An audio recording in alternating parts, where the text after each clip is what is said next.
Welcome to See You at the Table, where stories meet grace. Here we gather, not just to speak, but to listen. If you want to witness how God brings people together from all around the world through powerful testimonies, tune in and see you at the table. Here's today's host. All right, here we are again, and have a very special guest today, María, all the way from Peru. Ian is with us again. Chile. And so I'm outnumbered today. There are two South Americans and one North American right here. But again, gathering around the table, having a little conversation, talking about not only how God has brought us here, but what He has created and done in our life that we're bringing to the table. And so, María, why don't you just introduce yourself and tell us how you ended up at CU? Well, my name is María. I'm from Peru, like Pastor Trent said. I first came to the U.S. To this school. The name of the school is Peruvian University, located in Pennsylvania. It's a Catholic school? I think so. And I was there for like a year, and then, I just wanted to be in a place where it was cheaper. And I came to CU. And I really liked the program because the program that I was studying in Pennsylvania was not like What was your program? What were you studying in Pennsylvania? Communications, but it was more related to journalism. And I like more videos, so I'm here. Okay. Yeah, you're super involved in communications here. Yeah, and then I transfer, and I didn't know anything about Christianity, and I felt like the call from the Lord that you have to be Christian or something like that, or just getting closer to God, whatever. And then I met Salem. She's one of my best friends now. And somebody told me she was Christian. She's Christian. And then I told her, hey, I want to be Christian. And she was telling me, do you want to come to the Vine tonight? And I was like, not really, but thank you. Maybe another time. And then she told me she was praying for me. Wow. And then, 3 months later, I told her, I'm ready. Yeah. Whatever it takes. That's how I ended up at CU. I didn't like it at first, to be honest. You didn't like it? Yeah. Oh, no. I felt like it was too southern. It's too what? Too southern. Sour? Southern. Southern? Southern. I'm Southern. sorry. No, you're good. That, You're good. that happens. Yeah, well, you also have worked in Connecticut. You have connections up there too, right? So, Yeah. yeah. What do you mean by too Wow. Southern? What does that mean? I don't know if it's like in the middle of nowhere. Okay. It is in the middle of nowhere. Rural houses. Yeah, for sure. Yeah. Can't do public transportation or any of that kind of stuff. Yeah, and in the other school, it was a big city. Yeah, Close so you to can be around. Philly. I think it's really interesting. I think sometimes, you guys can tell me if this is true. I think a lot of times when people think of the United States, when they're from another country, they think of big cities like Chicago or LA or New York. They always describe it as everything being bigger. Right. And then you get here and there's actually a whole lot of country, rural kind of things. Yeah, in like this case, Campbellsville. yeah. It's kind of different. But thanks for sharing that. I've got to see your faith journey in a lot of ways. We baptized you here at the Vine. And seeing you growing in some powerful ways. What would you say if you were going to kind of describe your faith journey, maybe in a phrase or in a couple of statements? If you had to put kind of a title to your faith journey, what would that be? It's really hard. It's really hard, but it's worth it. Because I can tell you the peace I used to have before from the world compared to the peace that the Lord brings to you. I don't know how I'm smiling right now because I'm going through situations, difficult situations, but I'm still I have hope for the future, whatever the Lord brings to me. Before you walked with the Lord and had that relationship, what was it like walking through pain? What's the difference in the peace and the hope you have now versus then? I used to be really anxious, wanting to control things. Sometimes I'm even anxious and control the things. But then I remember His word, don't be anxious about anything, but instead of that, pray. Yeah, yeah. And then whenever I'm getting anxious, I'll be like, if I can pray, why not praying instead of worrying about the problems, Yeah. And I just get on my knees and say, Lord, you know what I'm going through. But this is yours. I don't want to do anything, even though sometimes I want to do stuff to see if I can maybe get it myself. But then I'm like, because if you do it, the Lord's gonna be like, like I'm probably not gonna get the thing that I want, but maybe if I just give it to the Lord, He'll be like, see, you trust me, then I'll give it to you. And even if I don't get the things that I want, I know He's gonna bring so much better things. Yeah, what's crazy about God is that He actually knows what we need. There's a difference. And so, are you guys familiar with the story of the fishes and loaves when Jesus feeds the 5,000? Yeah, and there's a statement in there where they want to turn. The disciples are like, hey, send them home. They're all hungry, all that stuff. But then Jesus says a very simple statement. That's not what they need. What they need is for you to feed them, right? Mm-hmm. And sometimes in our need, like we want to go a different direction than God. We want to avoid this or get away from it. But then God is like, no, this is actually what you need. Yeah. And that takes a lot of trust, though, right? And I know you mentioned two big things, and I know your story a little bit, which has been really fun. But I remember you sharing with me that you keep the Bible really close, even at your home, like, and any time like bad thoughts or any of that kind of stuff, kind of what you would go to was you would just go to the Word and pray. And so talk about that a little bit, about how impactful the Bible has been for you in that process. It's really cool to know now about what the Bible says, because I used to have nightmares in the middle of the night. I'll be like, why is this happening to me? And then I will keep my Bible closer to me. So I'll probably be reading, let's say if I was reading, maybe Psalms or Matthew, whatever, and I'll go to my Bible and read whatever I was reading, and that will bring me calm, peace, because I used to think that it was like spending time with God, even though I was scared, I was anxious, I was going through a lot of things. Yeah. And so now that I know the Word, it's like if I'm getting anxious, I'll be like, pray. Because the Bible says that we should pray instead of. If I may ask you how your community or religious life now looks like, I mean, where do you go to church? Do you have any support groups, maybe Bible studies, so forth? How does it look like? It looks weird because I used to, even in Pennsylvania, I used to party a lot. I used to be with friends. I mean, there's nothing bad about partying, but it's still like my life was super different. It's so different even from Peru, because if my mom will see me right now, I'll be like, what do you mean by that? Why? Because I used to go out every day, not even to church, Okay. Like I will go maybe some Sunday that I'll feel like, you know what, I feel like I have to go. When you were Catholic, right? Yeah.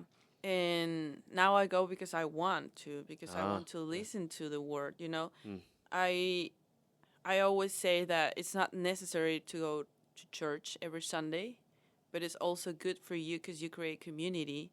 And even if, let's say, you don't feel like listening to the Word that day, but maybe if you get yourself to go to church, you will listen to something that maybe you need, And now I go to church every Sunday. I try not to miss it. I miss it too Sunday, so sorry. But, confession time. Yeah. And I have friends that it's so cool because I have friends that I will tell them, hey, I don't feel like this is going to work out. I'm not feeling like this is going to be okay. And then they will be like, let's pray. And it's huge. Yeah. Like I didn't have that before.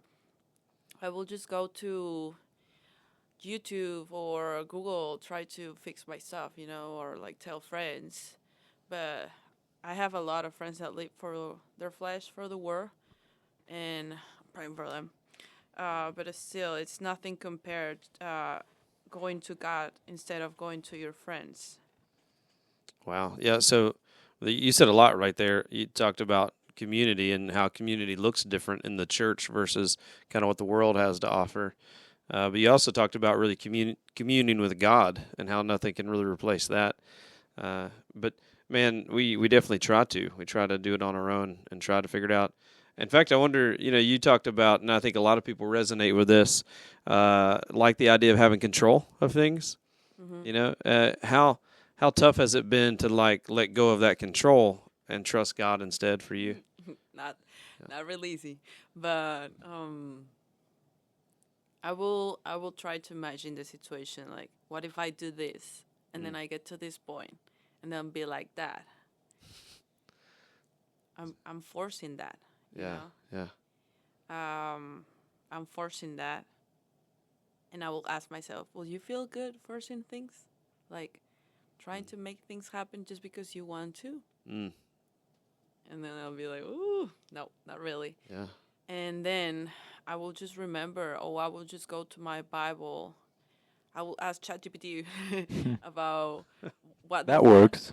what does God think about me trying to control things. And ChatGPT will give me like, his word says this, blah, blah, blah. And I'll be like, oh, it's actually true, you know? Yeah. Instead of trying to force that, I'll be like, you know what, God? I'm realizing that if I do this, it's probably not going to work out. But if you do it, it'll be because of you, because you decide that that was the best. And even if you don't do it, I'll be fine. Yeah. You know, Ooh. like, I'll be fine. Yeah, that even if is kind of tough though, right? Yeah, they Yeah. hurt so bad. Yeah. Hurt so bad. But I know, because he said that he has plans for me. Like, why would I trust the one that created me? That's the question of the day. Why do we not trust the one who created us? Yeah. And we really do. We love control. I think there's a fake sense of like comfort when we control things, but it's fake as in that really there's very little we actually have control over, you know, and what we do have control over is really whether we're going to trust God or not and whether we're going to submit to him or not. And what I've found is that my journey is just a real continual one of trusting God in more and more ways and more spaces. And each stage of life, I know I'm older than you guys, so I have kids and I'm getting old.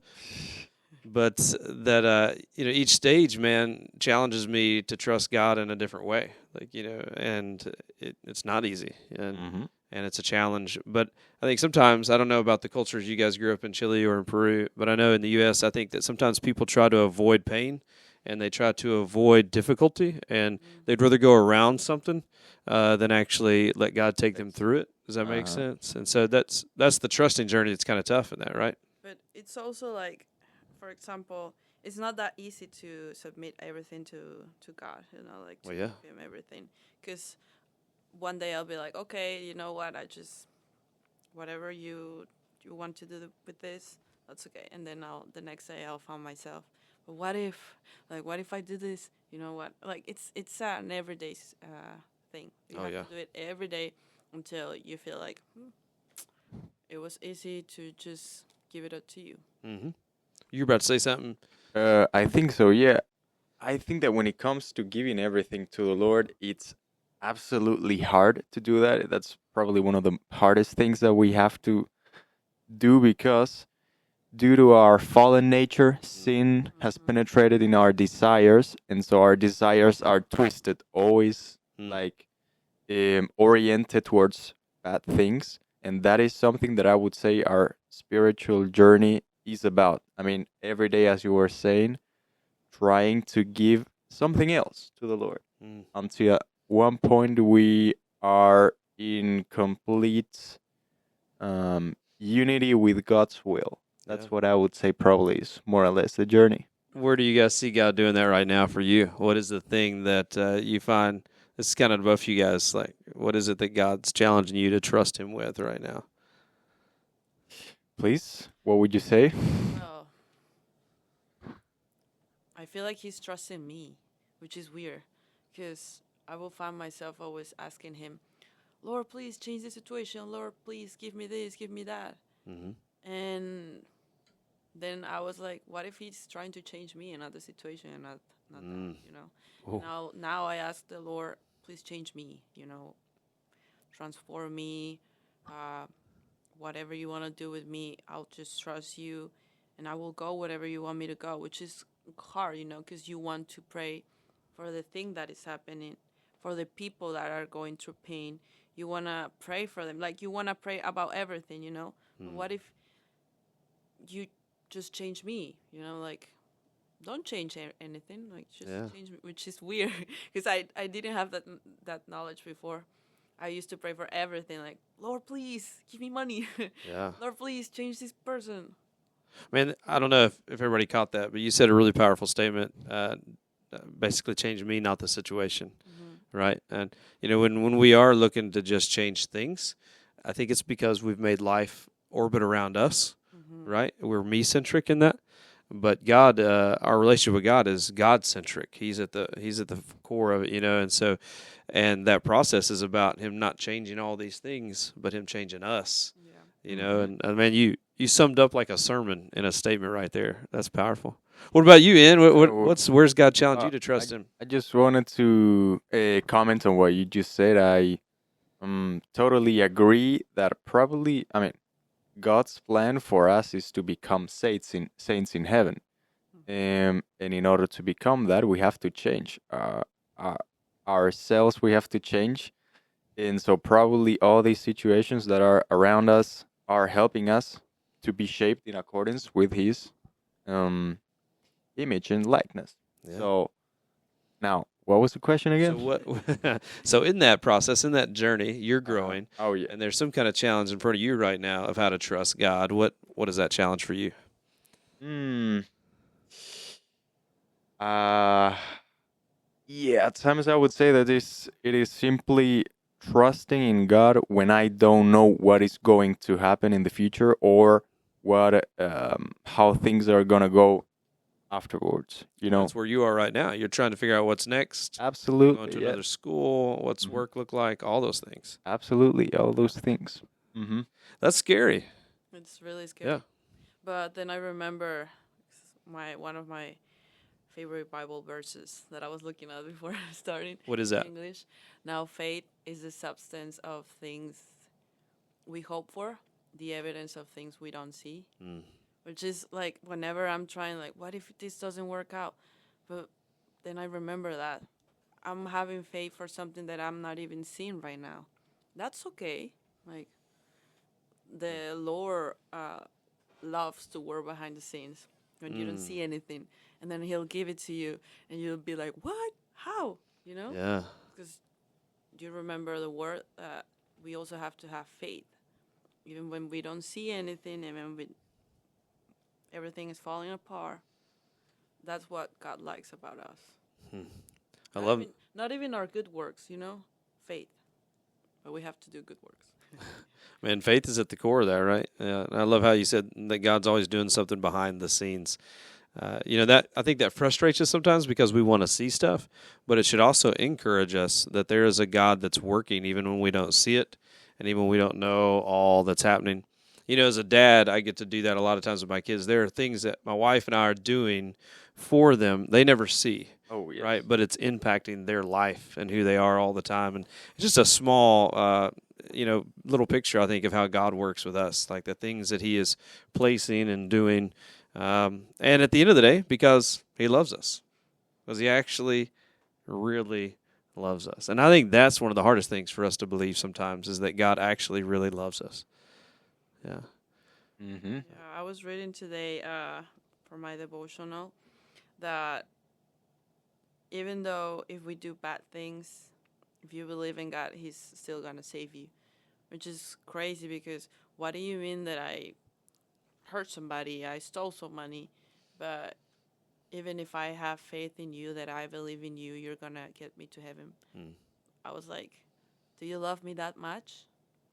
He'll be like, yes. Still don't do bad ones.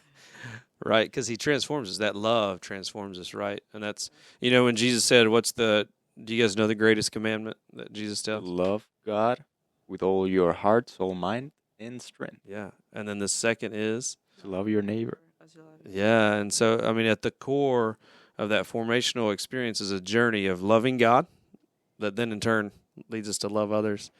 Yeah. It's ridiculous how simple it is and also how, involved it is. Does that make sense? Yeah. But, man, we could talk about a lot of things, but like we said, we're going to try to keep these short and sweet and give you something to chew on, give you something to marinate on.